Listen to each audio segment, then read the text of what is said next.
Bueno, pues hoy vamos a explorar un territorio que todos llevamos dentro, pero desde una perspectiva completamente inesperada: la columna vertebral. Así es. Nos llegó una fuente fascinante, un texto llamado 33 Guardianes del Reino Vertical. Y la premisa es bastante radical. Totalmente.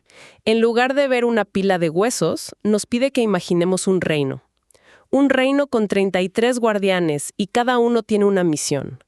La idea central es que cuando estos guardianes se desalinean, simbólicamente el tiempo se detiene. Y solo su armonía perfecta puede restaurar el flujo de la vida. Es un enfoque que fusiona la anatomía con la metáfora de una forma muy poderosa. Exacto. Nuestra misión hoy es justo esa, ¿no? Descifrar ese mapa y entender qué historia nos está intentando contar nuestra propia columna. Justo.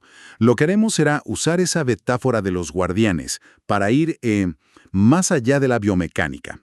Veremos cómo la forma y la función de cada sección se entrelaza según esta fuente con nuestra vida emocional. Ok. El texto organiza el reino en 5 regiones principales, desde el cráneo hasta la pelvis. Así que seguiremos ese camino, de arriba a abajo, y nos detendremos en los guardianes más reveladores. Perfecto. Pues empecemos por la cima, ¿no? Por el trono del reino. La primera región, las 7 vértebras cervicales. La fuente las llama los vigilantes del cielo. Un nombre que ya te dice todo. Claro, te hace pensar en conciencia, en perspectiva. Me pregunto qué tan literal es esa conexión. O sea, ¿sugiere que los problemas de cuello están ligados a una visión limitada de la vida? Esa es exactamente la propuesta. Esta región es el puente entre el cerebro y el cuerpo, el canal del sistema nervioso, pero simbólicamente es nuestra atalaya. Y para entenderla, hay que mirar a los 2 primeros guardianes, C1 y C2. que son únicos y trabajan como una unidad, inseparables. Hablemos de ellos. C1 es Atlas, el colibrí cristalino. Sé que anatómicamente es distinta, es como un anillo de hueso que sostiene el cráneo. Ajá, Y la fuente dice que permite el movimiento para decir sí. exacto. Y su simbolismo, según el texto, se resume en una frase: soy el primer sí a la vida. Para recibir el cielo, debes vaciarte de ti mismo. ¡Wow! Fíjate qué curioso. Para sostener el peso de la cabeza, de la conciencia, Atlas no tiene un cuerpo vertebral sólido. Es un espacio vacío, un anillo. Claro, la metáfora es que la verdadera capacidad de aceptar, de decir sí, no viene de la rigidez, sino de la apertura, de la receptividad. Entiendo. Es un sí que nace de la humildad, de hacerse a un lado para recibir. Pero eso me genera una pregunta inmediata. Si Atlas es la aceptación absoluta, ¿qué pasa con el no? Claro, una vida de solo decir sí sería un desastre. Existe un guardián para los límites, para el discernimiento. Por supuesto. La sabiduría del cuerpo es completa. Justo debajo de Atlas está su contraparte perfecta, C2. El texto la llama axis, el búho giratorio. Axis. Axis tiene una protuberancia, el diente, que se inserta en el anillo de Atlas y actúa como un pivote. Es la articulación que nos permite rotar la cabeza. El movimiento universal del no. Ese mismo.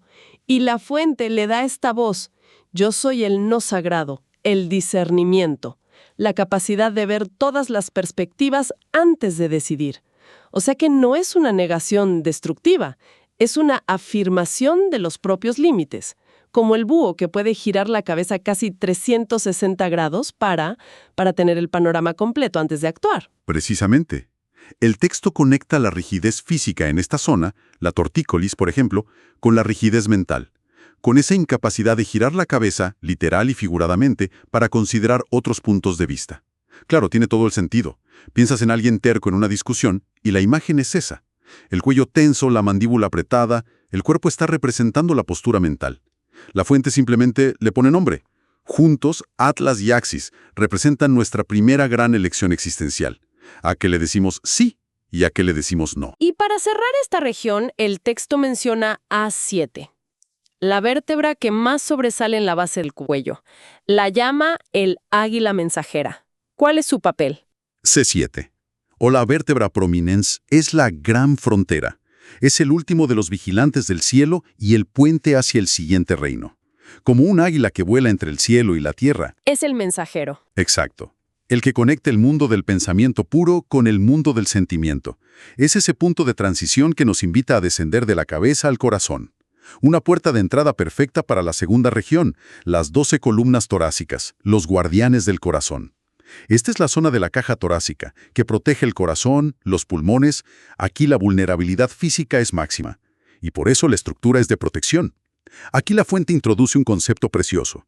Las primeras 7 vértebras torácicas, de T1 a T7, forman lo que llama el Palacio del Corazón. El Palacio del Corazón. Y en el centro exacto de ese palacio, con 3 guardianes por encima y 3 por debajo, reside T4. T4, a la que nombra el cisne del amor. Su ubicación es justo detrás del corazón. Es una imagen muy potente. Pero a ver, la fuente sugiere un mecanismo real aquí. ¿A qué te refieres? O sea, es que el estrés emocional del desamor provoca una tensión muscular específica en esa zona, ¿o estamos hablando de un mapa puramente simbólico? Es una excelente pregunta. El texto se inclina hacia lo simbólico, pero no descarta la conexión psicosomática. Plantea que una postura de protección emocional, hombros caídos, pecho hundido, para proteger un corazón herido, pone una tensión biomecánica directa y crónica sobre T4. Entiendo. La cita que le atribuye es clave. El amor verdadero no es solo sentimiento, es la estructura que sostiene toda la existencia. El dolor en esa zona, según esta visión, es un colapso estructural que viene de una carga emocional. Lo resume en una frase: espalda rota por cargar con desamor. ¡Qué fuerte! Es muy directo, sí. Me llama la atención que se hable de un palacio con 7 guardianes, pero nos centremos solo en T4. ¿Qué hay de los otros 6? ¿Son meros ladrillos en la pared? No, para nada. T4 es el trono, el centro. Pero, por ejemplo, T1, justo debajo del águila mensajera, es la puerta de entrada al palacio. Y T7, la última de este grupo sagrado, se alinea con la base del esternón. Es el suelo del palacio, el guardián de la respiración que nutre al corazón. Claro, es un ecosistema completo de protección. Exacto. Y a medida que descendemos, la estructura cambia. El texto destaca una transición en T11, el zorro de la astucia. ¿Qué ocurre ahí? T11 y T12 son vértebras de transición. Ya no están ancladas a las costillas verdaderas, tienen más libertad de movimiento. Es donde la columna deja de ser una armadura rígida y empieza a convertirse en una grúa poderosa. Se prepara para la zona lumbar. Y de ahí el simbolismo del zorro, la adaptabilidad. Perfecto, ¿sí? La fuente lo expresa así. La verdadera astucia es saber cuándo ser fuerte y cuándo ser flexible. Además, se alinea con los riñones, nuestros filtros internos. Sugiere que esta zona gestiona nuestra capacidad para filtrar experiencias tóxicas y adaptarnos, sin rompernos. Pasamos de la protección del corazón a la sabiduría de filtrar. Una preparación necesaria antes de entrar en la zona de máximo poder, la tercera región. Las 5 titanes lumbares, los portadores del mundo. El nombre ya impone. Totalmente. Aquí estamos en la planta de energía del cuerpo. Son las vértebras más grandes, más robustas. Claro, porque soportan el peso de todo el torso, la cabeza, los brazos. La primera, L1, es el elefante de la memoria, porque es donde empieza a acumularse toda esa carga.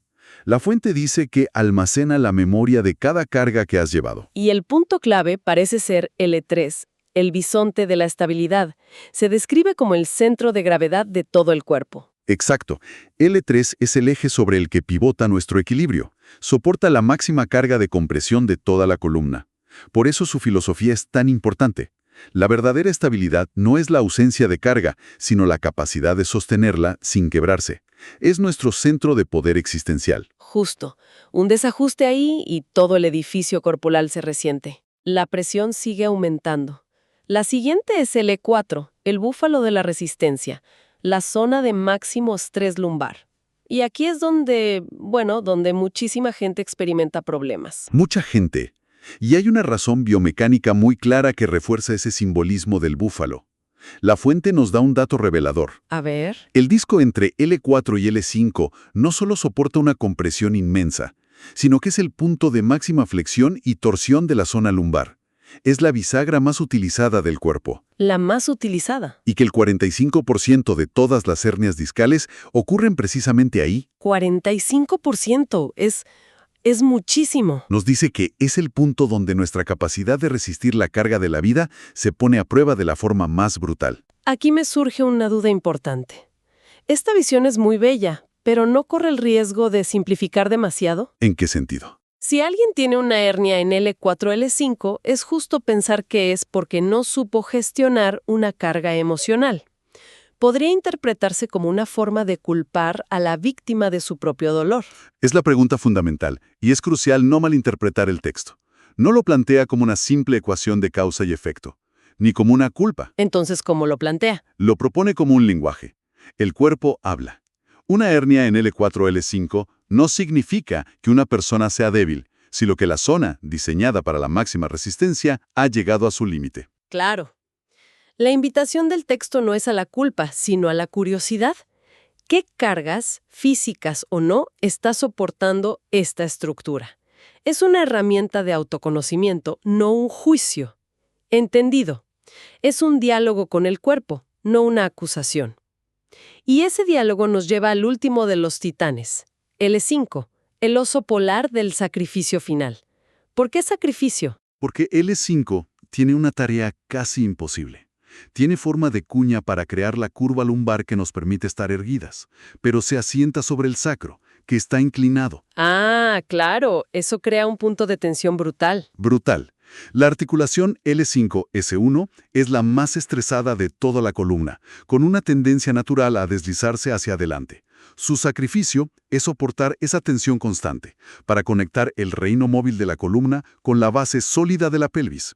Es el ancla final, un ancla que nos lleva directamente a las dos últimas regiones, la fundación de todo este templo, sacro y coxis, la conexión con la tierra. Al sacro lo describe como la tortuga milenaria de la base. Una imagen maravillosa. El sacro son 5 vértebras que en la infancia son separadas, pero en la adultez se fusionan en un solo hueso triangular, como el caparazón de una tortuga. Y la fuente interpreta esa fusión con una idea muy bella.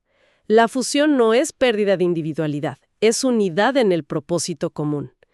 Es decir, que la fuerza de nuestra base no viene de 5 partes independientes, sino de su decisión de actuar como una sola. Me hace pensar en la diferencia entre un grupo de individuos y una comunidad. Totalmente. El texto sugiere que nuestra pelvis encarna esa lección. El sacro es la piedra angular del templo. Recibe toda la carga y la distribuye equitativamente hacia las piernas para que podamos caminar. Su propio nombre del latín os sacrum significa hueso sagrado. Ya desde la antigüedad se le daba esa importancia. Exacto. Y al final de todo, en el punto más bajo, encontramos al último guardián, el coxis, la serpiente del origen.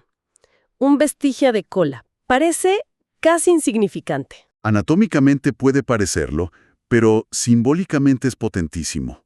Es la memoria física de nuestra evolución, el recuerdo de nuestro origen animal. Pero la fuente va más allá. ¿Cómo? Lo ve como nuestra raíz más profunda, el anclaje a la tierra, a la memoria ancestral, y al llamarlo la serpiente del origen, conecta con la idea de la energía kundalini. De las tradiciones yógicas. Justo, una serpiente de energía primordial enroscada en la base de la columna, dormida, esperando el momento de despertar y ascender.